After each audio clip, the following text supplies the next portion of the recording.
Hello, today I will be analyzing the advertisements within the February through March 2016 issue of Field and Stream magazine from a sociological viewpoint. Specifically, I will identify the subculture that the magazine tries to attract as its target audience, then identify how advertisers attempt to gain business from this audience, and discuss what the characteristics of the advertisements say about the audience's cultural values.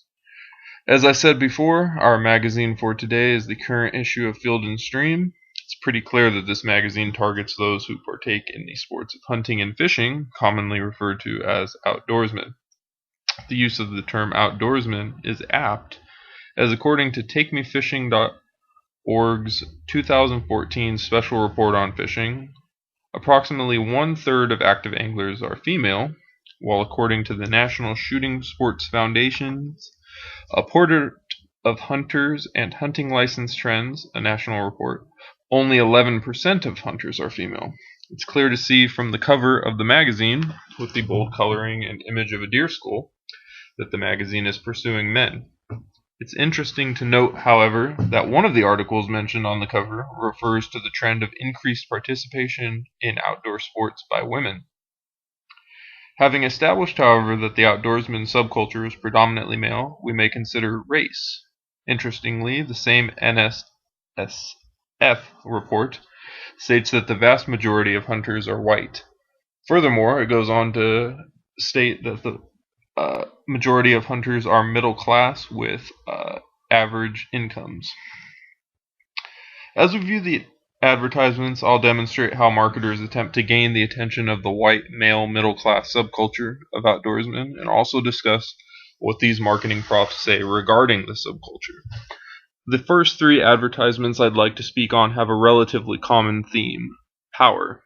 The middle-aged man is at an interesting point in his life. It could be said that socially they've reached their peak power. By now, normally they're firmly seated as the heads of their family, and their careers have potentially peaked. At the same time, however, they are physically past their prime. They find it more difficult to perform the physical tasks they once found easy in their youth. As such, their concept of self may be at a crossroads. Advertisers are keen to pick up on this crisis and market their products, whether it be overt or subtle, as ways to increase one's power. In our first advertisement, we see FN Herstal USA marketing the FNS9 pistol. The primary text reads genetics, followed by carry the world's most battle-proven brand.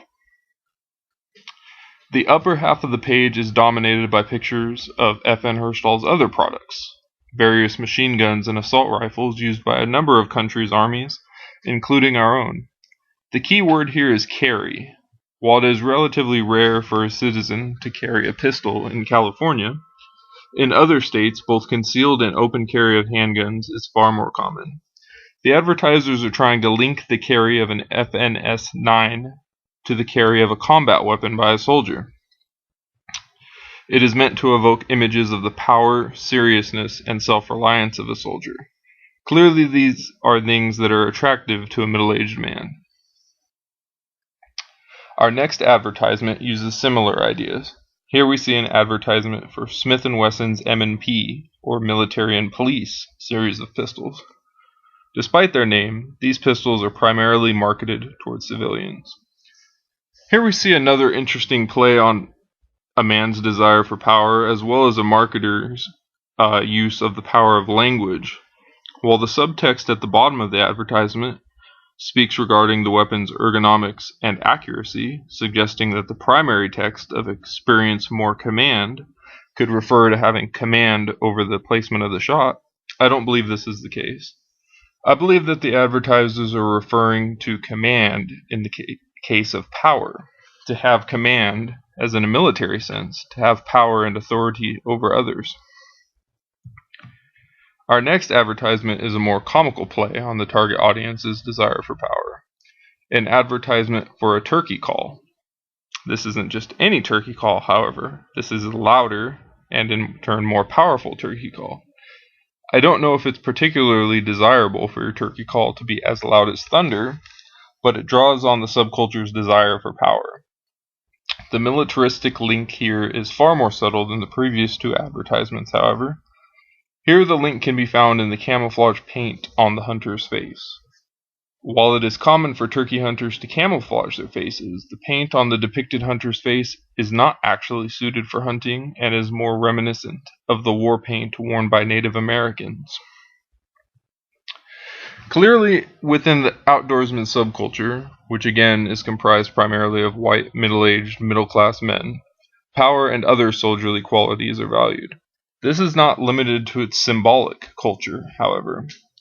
Within the material culture of outdoorsmen, we see more militaristic references. You'll note that both pistols advertised have black finishes and polymer grips.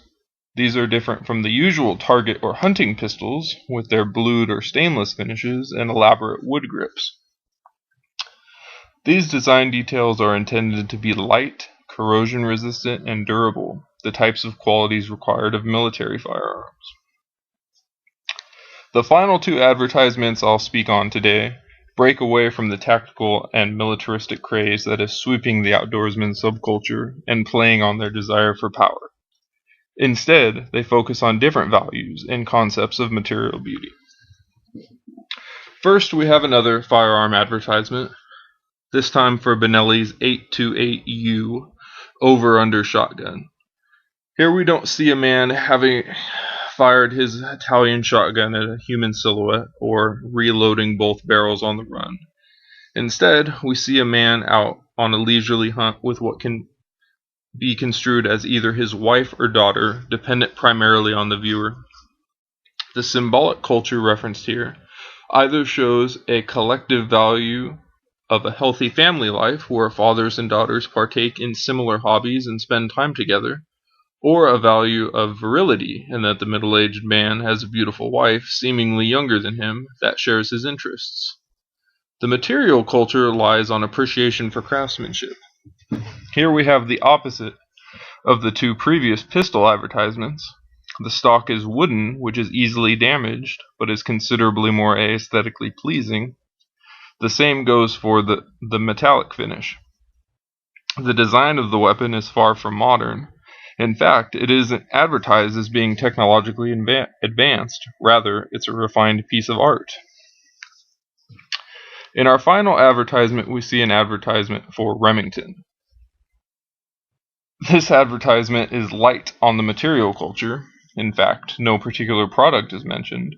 However, it is all about symbolic culture and values. The advertisement depicts a father and son dragging out a white-tailed deer.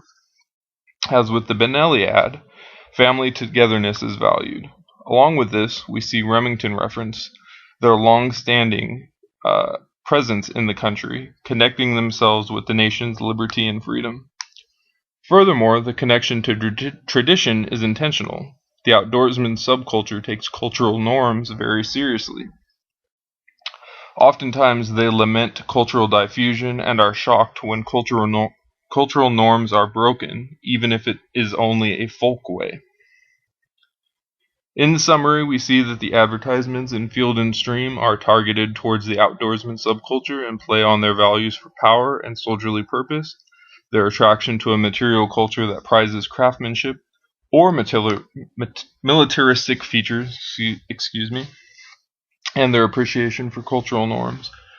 The advertisements directly target the intended demographic, and I believe we're probably very effective at it.